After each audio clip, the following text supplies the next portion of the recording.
এমডিএচ দম আলু, ডাল তড়কা এবং মাশরুম মশলা। এমডিএচ দিয়ে রান্না খাবার হবে মজাদার। এমডিএচ আপনাকে সর্বদা নতুন স্বাদ দিতে প্রতিবদ্ধ।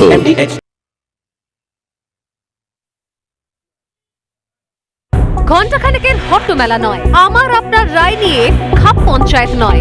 সন্ধ্যে 7টা মানেই কড়া সত্যি কথা যা হজম করতে সময় লাগে। যুদ্ধ হোক বা দুর্নীতি, অপরাধ বা চিটিংবাজি, ঘুরিয়ে নাক দেখাই না আমি, যখন তখন রং বদলাই। আমি স্বর্ণালী, প্রশ্ন করি সোজাসুজি। শেখ হাসিনা তিনি সরাসরি অডিও বার্তা দিলেন এবং প্রেস কনফারেন্স ভারতের রাজধানী দিল্লি থেকে আজকে সাংবাদিক বৈঠক করলো আওয়ামী লীগ এবং সেখান থেকে একটাই বার্তা তাদের যে বিগত সময় অন্তত 5ই আগস্টের পর থেকে এতগুলো সময় এতগুলো দিন কেটে গেছে, যে অভিজ্ঞতা নিয়ে এই মুহূর্তে বাংলাদেশ চলছে, যে পরিস্থিতি সেখানে তৈরি হয়েছে এবং শেখ হাসিনার সরকারকে জোর জবরদস্তি তার পতন ঘটনার পরে যে অব্যবস্থা নৈরাজ্য চলছে এবং বাংলাদেশের জন্য যা যা কিছু করা হয়েছে আওয়ামী লীগের আমলে, সেগুলো তুলে ধরলেন শেখ হাসিনা। কিন্তু যদি স্পেসিফিক উত্তর চাওয়া হয় যে আপনি কবে ফিরছেন, সেক্ষেত্রে শেখ হাসিনা কোনো দিন বা তারিখ বলতে পারেননি। তিনি আশাবাদী, তিনি এই প্রথমবার অন্তত এই দেশ থেকে নির্বাসিত হয়ে দেশ থেকে বেরিয়ে তিনি প্রথমবার তিনি বললেন যে আমি ফিরবই এবং শুধু আমি ফিরবো না, আমি পুরনো বাংলাদেশকেও ফেরাবো। অজস্র কমেন্ট এই মুহূর্তে আমাদের ইউটিউব স্ট্রিমিংয়ে আসছে, অধিকাংশ মানুষজনই বাংলাদেশ থেকে দেখছেন এবং লক্ষণীয় বিষয় প্রচুর মানুষ যারা ফেসবুকে লাইভ স্ট্রিমিং দেখছিলেন, সোশ্যাল মিডিয়া লাইভ দেখছিলেন, যারা বাংলাদেশ থেকে বিভিন্ন মানে তাদের নেটওয়ার্কের মাধ্যমে আমাদের টিভির টেলিকাস্ট ব্রডকাস্টও দেখছিলেন, কারণ বাংলাদেশে এই মুহূর্তে পুরোপুরি ব্ল্যাকআউট করা হয়েছে। শেখ হাসিনার কোনো বার্তা সেখানে শোনানো হচ্ছে না। অতএব যারা রিপাবলিকের মাধ্যমে, কারণ রিপাবলিক একমাত্র চ্যানেল, ভারতীয় চ্যানেল, যারা শুরু থেকে শেষ অবধি প্রেস কনফারেন্সটা লাইভ দেখিয়েছে, তো সেখানে যারা এসছেন তারা পরপর লিখছেন যে তারা আশাবাদী যে শেখ হাসিনা ফিরবেই, মুজিব কন্যা ফিরবেনই। কিন্তু কি পরিস্থিতি, আদৌ কি ফেরার মতো পরিস্থিতি রয়েছে সেখানে? এখনো পর্যন্ত যে সরকার বর্তমানে চলছে, নির্বাচিত হয়ে যে সরকার চলছে, সেই সরকারকে শেখ হাসিনাকে ফেরাতে আদেও সেরকম কোনো পরিস্থিতি তৈরি করে রেখেছে? এই মুহূর্তে আমাদের সঙ্গে রয়েছেন, আমি যোগাযোগ করার চেষ্টা করবো, অনলাইনে আমার সঙ্গে জয়েন করার কথা আওয়ামী লীগের নেত্রী রোকেয়া প্রাচী এবং বাংলাদেশ সুপ্রিম কোর্টের আইনজীবী সাইদা আসিফা আশরাফি পাপিয়া। দুজনকে স্বাগত রিপাবলিক বাংলায়, ভারতের এবং রিপাবলিক বাংলার এই চ্যানেলে। আমি দুজনের কাছেই আসছি। আমার সঙ্গে স্টুডিওতে রয়েছেন অঙ্কন দত্ত, বিজেপি মুখপাত্র। আমি প্রাচীর কাছে আসি আগে, যে বার্তা পেলেন কি মনে হচ্ছে? উদ্বুদ্ধ আপনারা উজ্জীবিত, আপনারা আশাবাদী? কি মনে হচ্ছে কত দ্রুত নিজের দেশে ফিরতে পারবেন, আবারও প্রত্যাবর্তন হবে আপনাদের? জি, অনেক ধন্যবাদ। আমরা অবশ্যই আশাবাদী, তবে সবচেয়ে গুরুত্বপূর্ণ যে বিষয় বঙ্গবন্ধু কন্যা শেখ হাসিনা যেটি বলেছেন, তিনি জীবনের ঝুঁকি নিয়ে মামলা হামলাকে উপেক্ষা করে তিনি বাংলাদেশে জনগণের প্রয়োজনে, বাংলাদেশের গণতন্ত্রের সাথে বাংলাদেশকে রক্ষা করবার জন্য তিনি ফিরবেন। কিন্তু এই মুহূর্তে বাংলাদেশের যে বাস্তবতা সেটি অত্যন্ত ভয়ঙ্কর, রক্তাক্ত এক বাংলাদেশ, জঙ্গিবাদ, সন্ত্রাসীর বাংলাদেশ। কাজে এখানে সবচেয়ে গুরুত্বপূর্ণ যে প্রশ্নটি এসে যায় সেটি হচ্ছে বঙ্গবন্ধু কন্যার শতভাগ নিশ্চিত নিরাপত্তা আমাদেরকে নিশ্চিত করতে হবে এবং আওয়ামী লীগের উপরে যে নিষেধাজ্ঞা আছে সেটিকেও তুলতে হবে। কারণ আপনারা নিশ্চয়ই সকলে জানেন 5ই আগস্ট 2024 বঙ্গবন্ধু কন্যাকে তারা নির্মমভাবে হত্যা করার পরিকল্পনা নিয়েই গণভবনে ঢুকেছিল। কাজেই সেই সময় যেটি তারা পারেনি, এই মুহূর্তে বাংলাদেশের যে পরিস্থিতি, তাদের যে আচরণ, তাদের যা ঘটে যাচ্ছে, তাতে আমরা এই বিষয়টা নিয়ে শঙ্কিত। কাজে আমাদের কাছে, আমরা জানি বঙ্গবন্ধু কন্যা যা বলেন সেটি তিনি করেন এবং তার নির্দেশনায় বাংলাদেশ আওয়ামী লীগ সহ আপামর জনসাধারণ প্রস্তুত। কিন্তু আমাদের কাছে এই মুহূর্তে এটি অত্যন্ত গুরুত্বপূর্ণ বিষয় যে বঙ্গবন্ধু কন্যা আমাদের জননেত্রী শেখ হাসিনার নিশ্চিত নিরাপত্তা নিশ্চিত করতে হবে, কারণ তাদের পক্ষে যে কোনো ভয়ঙ্কর কিছু করা সম্ভব। প্রাচী, এই জায়গা থেকে আমাদের প্রশ্ন, এই প্রেস কনফারেন্স শুনতে শুনতে আপনারা বারবার করে বলছেন যে নিরাপত্তাকে নিশ্চিত করতে হবে, কিন্তু নিরাপত্তাকে নিশ্চিত করবে কে? নাকি এক্ষেত্রে আপনারা ভাবছেন যে ভারত এক্ষেত্রে সাহায্য করবে? কারণ আপনাদের ফিরে যেতে হবে, সেক্ষেত্রে আপনাদের নিরাপত্তা বা শেখ হাসিনার নিরাপত্তা নিশ্চিত করার দায়িত্ব আপনাদেরই। আপনারা কেন এখনো পর্যন্ত সেই নিশ্চয়তা ছিনিয়ে নিতে পারছেন না? এটা এক নম্বর প্রশ্ন। দ্বিতীয় হচ্ছে, যে অভিযোগগুলো সে সময় মূলত ছিল যে দুর্নীতির অভিযোগ, যে অভিযোগে সাধারণ মানুষ ক্ষিপ্ত বলে সেই সময়তে সামনে যা এসেছিল, সেই দুর্নীতি সংক্রান্ত বিষয়ে কেন আপনারা কোনো শ্বেতপত্র বা কোনো হলফনামা বা আপনাদের তরফ থেকে কোনো বার্তা আপনারা দিচ্ছেন না? শুধুমাত্র সেক্ষেত্রে ফিরে যাওয়াটা কি মুখ্য, নাকি যে বদনাম বা যে কলঙ্ক রয়েছে সেটাকেও খণ্ডন করাটা জরুরি? কোনটা? ধন্যবাদ। আপনার দুটো প্রশ্নের উত্তরই আমি দিচ্ছি। একটি হচ্ছে যে আপনি বলেছেন যে নিরাপত্তাটা কারা নিশ্চিত করবে। বাংলাদেশ আওয়ামী লীগের রাজনীতি করবার মতো পরিবেশই নিয়ে, যেখানে সন্ত্রাসী জঙ্গিবাদরা পুরো বাংলাদেশকে তাদের অভয়ারণ্য তৈরি করেছে, কাজে এই নিরাপত্তা নিশ্চিত করবার ক্ষেত্রে আমরা ভারত শুধু নয়, আন্তর্জাতিক পরিমণ্ডলের কাছেও আমাদের আবেদন থাকবে যে বাংলাদেশে যে জঙ্গিবাদের উত্থান ঘটেছে সেই বিষয়ে আমাদের সকলকে কিন্তু ভাবতে হবে। কারণ শুধু বাংলাদেশের জঙ্গিবাদ শুধু বাংলাদেশ আওয়ামী লীগের জন্য যে ভয়ানক একটি অশনি সংকেত তা নয়, এটি এই দক্ষিণ এশিয়া বা সাউথ এশিয়ান যে রিজন সেটি সহ সারা পৃথিবীর জন্যই আমি মনে করি হুমকি স্বরূপ। সেটি একটি। আরেকটি হচ্ছে বাংলাদেশ আওয়ামী লীগ তাদের প্রস্তুতি গ্রহণ করছে। আর দ্বিতীয়ত যে দুর্নীতির কথা আপনি বললেন, সেই দুর্নীতির প্রসঙ্গে আমরা বলছি বিগত 5ই আগস্ট 2024 থেকে তথাকথিত অন্তর্বর্তীকালীন সরকার ইউনূস থেকে শুরু করে তারেক রহমানের সরকারও এখন পর্যন্ত কোনো দুর্নীতি বা কোনো চুক্তি, যে সকল বিষয় নিয়ে তারা প্রশ্ন তুলেছিল, প্রোপাগান্ডা করেছিল, ভারত বিদ্বেষ থেকে শুরু করে ভারতের সাথে চুক্তি নিয়ে বা অন্যান্য বিষয় নিয়ে, তারা এখন পর্যন্ত একটি বিষয় প্রমাণ করতে পারেনি। এবং বাংলাদেশ আওয়ামী লীগের ক্ষেত্রে বাংলাদেশ আওয়ামী লীগ যদি তারা সেই প্রমাণগুলো দেখাতে পারত, সেটি খণ্ডন করবার জন্য সেই প্রস্তুতি বাংলাদেশ আওয়ামী লীগের রয়েছে। কারণ আমরা মনে করি যে এখন পর্যন্ত তারা বাংলাদেশ আওয়ামী লীগের বিরুদ্ধে যে সকল মিথ্যা জুলাই স্ক্যাম, হত্যার সংখ্যা নিয়ে, হত্যার ঘটনা নিয়ে যে প্রোপাগান্ডাগুলো তারা করেছে, সেটি এখন পর্যন্ত প্রমাণ করতে পারেনি, দুর্নীতি নিয়ে প্রমাণ করতে পারেনি। এবং যে মামলাগুলো দেওয়া হয়েছে, অসংখ্য লক্ষ লক্ষ মামলা, সেটিও কিন্তু সবই মিথ্যাচার, মিথ্যা মামলা, সেটিও তারা প্রমাণ করতে পারেনি। কাজে এই নিষ্পত্তি আসেনি, এটা ঠিক কথা, এটা ঠিক কথা।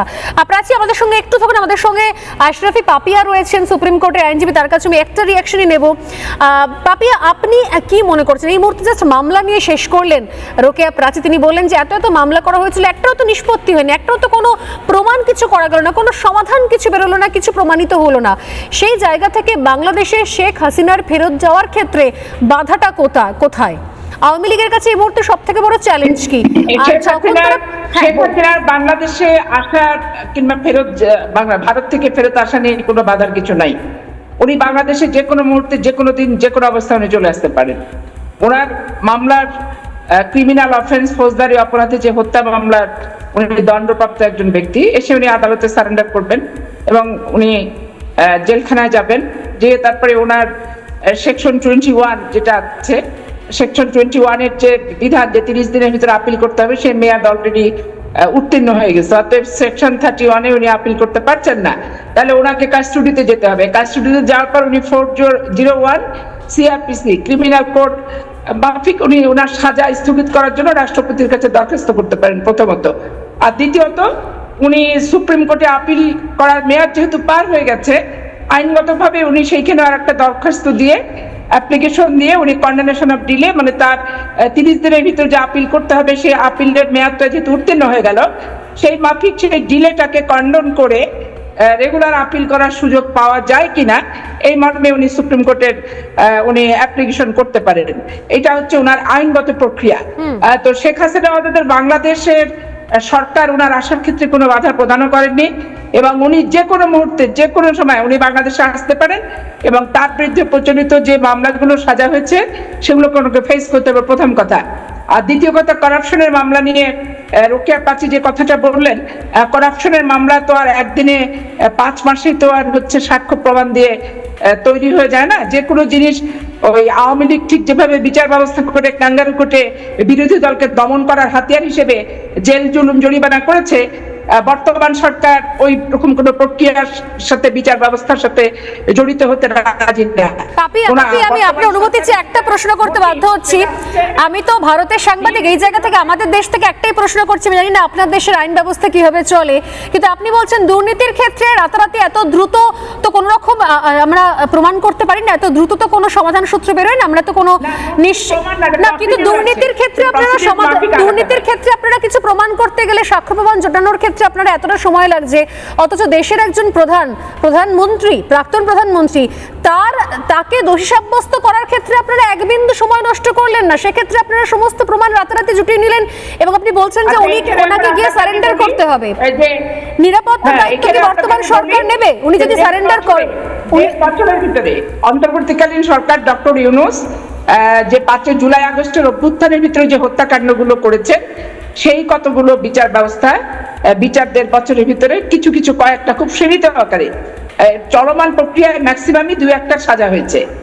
আর আপনার এইটা এই কোর্টটা করে গেছিলেন শেখ হাসিনা নিজেই করে গেছিলেন, সেটা আওয়ামী লীগ, জামাত ইসলাম এবং বিএনপির বিচার করার জন্য যুদ্ধের অপরাধীদের, মানবতা বিরোধী অপরাধের, এটা ওনারই তৈরি করা জিনিস, ওনার তৈরি করা জিনিসের জাস্ট এখন ওনার বিচারটা 1.5 বছরে 1টা কি 2টো মামলার ওনার সাজা হয়েছে সম্ভবত, সবই কিন্তু চলমান প্রথমত। দ্বিতীয়ত বিষয় যে প্যানেল কোড দিয়ে দুর্নীতি দমনের বিচার হবে, আর এখানে আপনার স্পেশাল আইন দিয়ে। তো দুর্নীতি স্পেশাল আইন ওনারই রেখে যাওয়া এবং করে যাওয়া, এটা আমি বারবার আপনাকে বলছি। আর প্যানেল কোডের সেইটা একটা তার নিজস্ব গতি এবং ধারাবাহিকতা আছে। প্যানেল কোডের সেই দণ্ডবিধিগুলো নিজস্ব ধারা এবং গতি প্রকৃতির মাধ্যমে চলবে। এগুলো কোনো টাইম যে একবারে 30 দিনের ভিতরে আপনার বিচার কার্য সমাপ্ত করতে হবে এবং বিচার কার্য সমাপ্ত হয়ে গেলে সেটা আপনার দেশের বিচার ব্যবস্থা, কিন্তু এখান থেকে শুনে একটা খটকা লাগলো। আমি যদিও সময় একদম শেষ, তাই আমি দুজনকে ধন্যবাদ জানাতে চাই। প্রাচীন এইটা শেখ হাসিনা ওয়াজেদের ট্রাইব্যুনাল করা, এবং এই ট্রাইব্যুনালে উনি অনেককে ফাঁসি দিয়েছেন। এই ট্রাইব্যুনালটা করছে কারা? ওনার হাতে গড়া ট্রাইব্যুনালের সম্মুখীন ওনাকে হতে হবে, এটাই বাস্তবতা। ত্রুটি থাকলে ওনার আছে, উনি করে গেছেন এই ট্রাইব্যুনাল। আপনাদের এই অ্যাগ্রেশন বলছে, যেভাবে আপনারা কথা বলছেন, আপনাদের অ্যাগ্রেশন বলছে নিরাপত্তার বিষয়টাকে আপনারা এখনো পর্যন্ত সুনিশ্চিত করতে পারবেন না। যদি এখনই ট্রাইব্যুনালের উপর ভরসা রাখেন এবং তার মৃত্যুদণ্ডে আপনারা সেখানেই আটকে থাকেন, তাহলে তার নিরাপত্তার বিষয়টা সুনিশ্চিত করবেন কি করে? সরকারের প্রোটোকল এবং সরকারের যে পরিমাণ প্রিজনারকে নিরাপত্তা দেওয়ার বিধান আছে, প্রিজনারদের নিরাপত্তা দেওয়ার বিধান আছে এবং উনি বেশ সময় একদম শেষ হবে, জাস্ট একটা রিঅ্যাকশন। হ্যাঁ, রোকেয়া প্রাচীর, একটা রিঅ্যাকশন নেব। আমি ছোট্ট একটি রিঅ্যাকশনই দিতে চাই, সেটি বর্তমানে যিনি আছেন তারেক রহমান সরকার, তারা এক দফা কে দিয়েছে এটা নিয়ে আজকে তারা প্রোগ্রামে মারামারি করছে। যাদের মাইন্ডসেট যে বঙ্গবন্ধু কন্যাকে তারা 11 কোটির মামলায় তারা অন্যায়ভাবে রায় দিয়েছে, সেটাকে তারা গ্রহণ করে কথা বলছে। অর্থাৎ এই মাইন্ডসেটে আমরা কি করে আশা করব যে বাংলাদেশে একটা সুষ্ঠু নিরাপত্তা ব্যবস্থা, বাংলাদেশ আওয়ামী লীগের প্রধানমন্ত্রী, বাংলাদেশ আওয়ামী লীগের সভাপতি। অনেক ধন্যবাদ। আমাদের সময় আজকে একদম শেষ। রোকেয়া প্রাচী, অনেক ধন্যবাদ। সাইয়েদা আসিফা আশরাফি পাপি, আপনাকে অনেক ধন্যবাদ। একজন বাংলাদেশে বর্তমান এই মুহূর্তে সুপ্রিম কোর্টের আইনজীবী, আর অন্যজন আওয়ামী লীগ নেত্রী। কিন্তু একটা বিষয় স্পষ্ট, আমি খুব সংক্ষেপে, যেহেতু সময় শেষ, আমরা অনেকটা সময় প্রেস কনফারেন্স শুনিয়েছি, অঙ্কনের রিয়াকশন একটা নেব এবং আমাদের সঙ্গে রয়েছেন রাজা গোপাল ধর চক্রবর্তী, তারও রিয়াকশন নেব। আমি রাজাদার একটা ছোট্ট রিয়াকশন নিই। রাজাদা, কি মনে হচ্ছে এই মুহূর্তে দুতরফের বক্তব্য শুনে? শেখ হাসিনা তিনি কোথাও প্রত্যয়ে তার দৃঢ় বিশ্বাস তিনি ফিরতে পারবেন, কিন্তু ফিরতে পারার মতো অবস্থা কি আদৌ রয়েছে, নাকি এখানেও কোথাও ভারত সরকারের সাহায্য চাইছেন শেখ হাসিনা, বা তার ফিরে যাওয়ার জন্য নিরাপত্তার বন্দোবস্ত করে দেওয়ার একটা অস্ফুট আবেদন রয়েছে কোথাও? কি মনে হচ্ছে আপনার? না, দেখুন, খুব স্পষ্ট ব্যাপারটা যে মিটিংটা আয়োজিত হয়েছে, সেটা মূল লক্ষ্য আওয়ামী লীগকে চাঙ্গা করা। তার যে বক্তরা আছে দেশের মধ্যে বা অধিকাংশ দেশের বাইরে এই মুহূর্তে আছে, চাঙ্গা করাই লক্ষ্য। উনি একবার ঘোষণা করেছিলেন ডিসেম্বরে ফিরবেন, আজকের কিন্তু সে ব্যাপারে একেবারেই কিন্তু ঠিক মতন জানালেন না কি করবেন। অর্থাৎ উনি যদি ফেরেন, নিঃসন্দেহে নিঃসন্দেহে যেটা বিএনপি যে ধরনের ভারতের কাছে বলেছে এক্সট্রাডিশন করে দাও, এই জায়গায় দাঁড়িয়ে আমার মনে হয় যে সিদ্ধান্ত ইউনূসরা নিয়েছিল একই সিদ্ধান্ত তারেক রহমান নেবেন। কেননা সত্যি কথা বলতে কি যে বিরোধীদের কে রাখতে চায়, শেখ হাসিনা ফিরে আসলে কিছুদিন পরে যে তিনি যে তারেকের বিএনপি একটা বড় ধরনের চ্যালেঞ্জ হয়ে উঠবেন সেটা বিএনপি জানে। এই জায়গায় দাঁড়িয়ে আমার উনি যে দেশে ফিরলেই ওই ক্রিমিনাল ট্রাইব্যুনালের রায় দেখিয়ে ওনাকে জেলে পড়া হবে এবং হয়তো ফাঁসিও দেওয়া হবে, সেখান থেকে খুব একটা রেহাই নেই। যে প্রধান রাষ্ট্রপতি ছিল তিনি তো পদত্যাগ করে গেছেন, কে ওনাকে রেহাই দেবে? উনি এটা বোঝেন, তার ফলে উনি আর দেশে বোধহয় ফিরবেন না। কিন্তু মানুষকে বলছেন তোমরা হও, দুই সময় পাল্টায়, বিএনপির মধ্যে যদি কন্ট্রাডিকশনে বিএনপি নিজেই ডুবে যায় তাহলে হয়তো ফিরতে পারে, তার আগে নয়। হ্যাঁ, একদম খুব স্পষ্ট। অনেক ধন্যবাদ রাজাদা। আমি একদম শেষ বক্তা অঙ্কনের কাছে আসছি। অঙ্কন, আপনাদের সরকার শেখ হাসিনাকে শেল্টার দিয়েছে, আশ্রয় দিয়েছে, কিন্তু এই মুহূর্তে শেখ হাসিনাকে এমনকি প্রেস কনফারেন্স করার সুযোগও করে দিচ্ছে। তিনি অডিও বার্তা দিতে পারলেন, আমি অঙ্কনকে রাখতে বলবো স্ক্রিনে, তিনি অডিও বার্তা দিতে পারলেন সরাসরি তার দেশের উদ্দেশ্যে, গোটা বিশ্বের উদ্দেশ্যে, আমরা সেটা শুনলামও। কিন্তু বক্তব্য হচ্ছে যে আদৌ মানে এর পরবর্তীতে ভারত সরকারের আর কি ভূমিকা, ভারত সরকারের মানে সরকার কি ভাবছে, শাসক দল কি ভাবছে এই মুহূর্তে?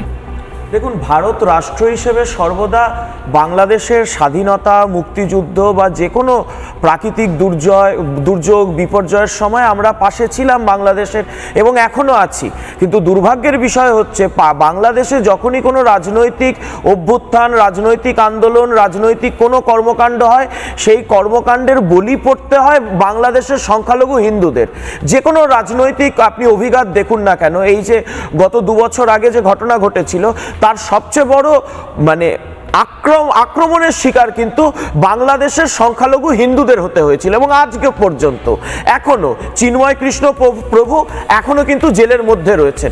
এখনো হাজারে হাজারে বাংলাদেশের সংখ্যালঘু হিন্দু তারা নিরপরাধ হয়েও তাদেরকে কেবলমাত্র আওয়ামী লীগের সমর্থক হিসেবে দাগিয়ে দিয়ে তাদেরকে জেলের মধ্যে জেলের ভাত খাওয়ানো হচ্ছে। এবং দুর্ভাগ্যের বিষয় কি যে বাংলাদেশের মধ্যে আমরা দেখেছি যে এক অদ্ভুত জঙ্গিবাদের উত্থান ঘটেছে, যা সরাসরি ভারত বিদ্বেষী, যা সরাসরি ভারত বিরোধী। এবং বর্তমান সরকারের কাছে আমরা বর্তমান বাংলাদেশ সরকারের কাছে বারংবার করে আমরা এই বার্তা পৌঁছে দিতে চেয়েছি যে ভারত বিরোধী যে বাংলাদেশের মধ্যে জঙ্গিবাদের উত্থান হচ্ছে, সেই জঙ্গিবাদের উত্থানে কিন্তু শুধুমাত্র ভারতকে জ্বালানোর যে চেষ্টা বা অপচেষ্টা রয়েছে, তাতে ভারত আক্রান্ত হবে না, গোটা ভারতীয় উপমহাদেশ জ্বলবে। এবং জঙ্গিবাদের শিকার কিন্তু আজকে কেবলমাত্র কোনো আওয়ামী লীগের সমর্থকরা নয়, আপনি দেখতে পাচ্ছেন জামাতের মধ্যে দ্বন্দ্ব লেগেছে, এবং যারা মুক্তমনা রয়েছে তারাও আক্রান্ত হচ্ছে, মানবাধিকার বাজেয়াপ্ত হচ্ছে। সর্বোপরি আমাদের একটাই বক্তব্য, শাসক দল হিসেবে বা এক দায়িত্বশীল প্রতিবেশী রাষ্ট্র হিসেবে আমরা চাইব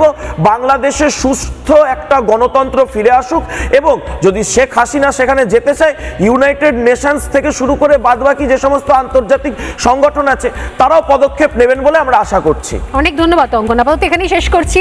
একটা ছোট্ট বিরতি নেব। আজকে নিঃসন্দেহে নজর রইল শেখ হাসিনার বার্তার দিকে, কিন্তু এর পরবর্তীকালে বাংলাদেশের কি ইম্প্যাক্ট হয় সেই আপডেট আমরা তুলে ধরবো। একটা ছোট্ট বিরতি নিয়ে ফিরে আসছি, সঙ্গে থাকুন। চায়ের আসল স্বাদ শুধু MDHT+ থেকেই আসবে।